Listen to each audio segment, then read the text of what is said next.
Halo teman-teman, saya mohon maaf karena hari ini tidak bisa melakukan kuliah secara langsung. Nah, tapi saya akan memberikan materi secara video ya, sehingga teman-teman bisa menyimak materi yang akan saya sampaikan. Dan nanti ya mungkin ada sedikit tugas ya untuk mata kuliah ini. Jadi materi yang akan saya sampaikan ini adalah kalau minggu lalu kita sudah mempelajari tentang bagaimana membuat sebuah proses bisnis dengan flowchart gitu ya. Kalau kali ini kita akan melihat cara membuat proses bisnis dengan menggunakan yang disebut data flow diagram gitu. Ya. Kalau flowchart kita lebih banyak bicara tentang diagram aliran suatu prosedur ya, misalkan prosedur untuk melakukan sesuatu gitu. Tetapi kalau data flow diagram ini atau dikenal dengan nama DFD ya, ini adalah satu aliran data. Jadi kita akan melihat bagaimana data itu mengalir di dalam suatu proses gitu. Nah, khususnya tentu saja yang terkait dengan sistem komputer ya teman-teman ya, dengan komputer sistem gitu. Nah, biasanya aliran data di dalam data flow diagram ini terkait dengan sistem komputer gitu. Misalnya sistem komputer untuk melayani penjualan suatu produk kalau di toko misalkan, atau sistem komputer untuk melayani kalau di rumah sakit atau di poliklinik adalah untuk melayani pendaftaran pasien gitu ya, atau sistem komputer untuk registrasi hotel misalnya. Jadi kalau kita bicara data flow diagram ini lebih banyak bicara dalam konteks sistem komputer ya, atau bicara tentang sistem informasi gitu. Nah, proses bisnis di dalam bisnis digital tentu sangat terkait dengan sistem informasi gitu ya, sehingga ini kita akan mempelajari tentang data flow diagram tersebut gitu. Oke, Anda simak baik-baik video yang akan saya sajikan berikut ini. Data flow diagram merupakan alat perancangan sistem yang berorientasi pada alur data dengan konsep dekomposisi untuk penggambaran analisa maupun rancangan sistem agar mudah dipahami baik oleh pembuat maupun pemakai program. Desain itu nanti akan digunakan sebagai dasar programmer untuk membuat programnya. Nah, kalau kita mau membuat data flow diagram, tentu kita harus paham dulu notasi-notasi yang digunakan dalam data flow diagram. Ada dua pengelompokan notasi data flow diagram. Yang pertama mengacu pada Jordan dan DeMarco, seperti pada gambar di atas. Ada terminator, kotak, proses lingkaran, ada data store, lambang data store, dan juga alur data seperti anak panah. Nah, menurut Gini and Serson, terminatornya sama, hanya prosesnya sedikit berbeda, data store-nya juga sedikit berbeda, sedangkan alur datanya sama. Nah, dua model ini sebenarnya tujuannya sama. Yang penting kita konsisten menggunakan yang mana. Nah, yang akan kita gunakan nanti, kita menggunakan model yang pertama, yaitu menurut Jordan dan DeMarco. Nah, berikut adalah penjelasan tentang notasi-notasi tersebut secara lebih detail. Yang pertama adalah notasi terminator. Nah, terminator ini mewakili entitas eksternal yang nantinya akan berkomunikasi dengan sistem yang dikembangkan. Jadi, terminator itu bisa berupa orang, sekelompok orang, organisasi, atau departemen dalam suatu organisasi yang nanti akan berhubungan dengan sistem yang akan dikembangkan tersebut.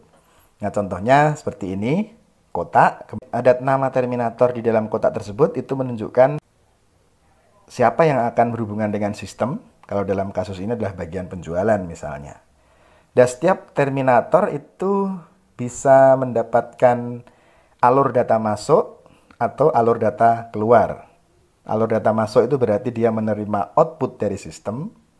Kemudian alur data keluar itu berarti memberikan input ke sistem.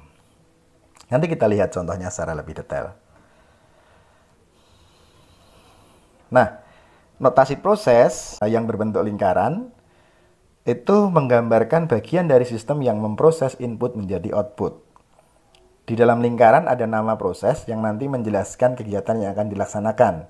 Biasanya nama itu menggunakan kata kerja transitif. Nah, contohnya seperti ini. Ada lingkaran, di dalamnya ada tulisan menghitung gaji. Berarti proses yang di dalam itu adalah proses penghitungan gaji misalnya. Nah, proses juga bisa mendapat alur data masuk dan alur data keluar. Alur data masuk itu berarti dia menerima input. Alur data keluar dari proses berarti dia mengeluarkan output. Gitu. Ya. Kemudian kita lihat notasi data storage. Lambangnya seperti itu, data storage. Data storage ini berhubungan dengan penyimpanan, seperti file atau database yang berkaitan dengan penyimpanan secara komputerisasi. Nah, data store itu nanti akan berhubungan dengan data hanya pada komponen proses saja.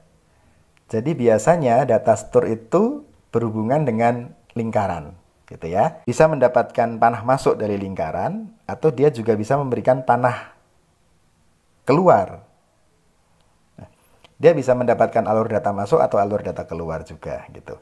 Nah, seperti contoh di samping, itu berarti proses penghitungan gaji nantinya akan disimpan di dalam data storage, yaitu data gaji. Seperti itu. Nah, yang berikutnya adalah notasi alur data atau gambar anak panah. Alur data ini digunakan untuk menerangkan perpindahan data atau paket data dari satu bagian sistem ke bagian sistem yang lain. Nah, semua alur data harus terhubung minimal ke satu proses. Nah, contohnya ada semacam itu, anak panah. Anak panah bisa menghubungkan lingkaran dengan kotak, atau lingkaran dengan database, atau lingkaran dengan lingkaran. Tapi tidak bisa menghubungkan kotak dengan kotak. Nah, itu salah satu pantangan di dalam DFD. Kotak tidak bisa berhubungan dengan kotak, data storage tidak bisa berhubungan dengan data storage juga tidak bisa berhubungan dengan kotak atau entitas. Nah, yang bisa adalah lingkaran ke kotak, lingkaran ke data storage, atau lingkaran ke lingkaran. Itu, ya. Modelnya seperti itu. Oke, di dalam data flow diagram dikenal yang namanya levelisasi di dalam DFD. Nah, levelisasi itu diadakan mengingat tingkat kompleksitas sistem itu berbeda-beda. Maka DFD juga bisa dibuat levelnya. Tergantung kompleksitas sistemnya. DFD dimulai dari level 0, level 1, level 2, level 3, dan seterusnya. Kalau misalnya sebuah proses cukup didefinisikan dengan level 0 dan level 1, it's okay, berarti selesai. Tapi dalam sebuah proses yang rumit, biasanya harus dijabarkan ke level-level yang di bawahnya. Level 2, level 3, dan seterusnya. Seperti itu. Jadi tidak ada batasan sampai level mana levelisasi itu harus berhenti. Oke, sekarang kita akan bahas tentang DFD level 0. Nah, DFD level 0 ini sering juga disebut dengan nama diagram kontak atau DFD kontak. DFD ini merupakan level tertinggi yang menggambarkan hubungan sistem dengan lingkungan luarnya. Cara membuatnya, kita tinggal menentukan nama sistemnya, kemudian terminator apa saja yang terkait dalam sistem, tentukan apa yang diterima atau diberikan terminator dari dan atau ke sistem. Kemudian kita langsung menggambarkan diagramnya. Contohnya semacam ini. Saya akan berikan contoh DFD level 0 dari sistem reservasi hotel online. Nah, tentukan nama sistem di dalam lingkaran. Ya, ini kita beri nama sistem reservasi hotel. Kemudian tentukan terminator apa saja yang terkait dalam sistem tersebut.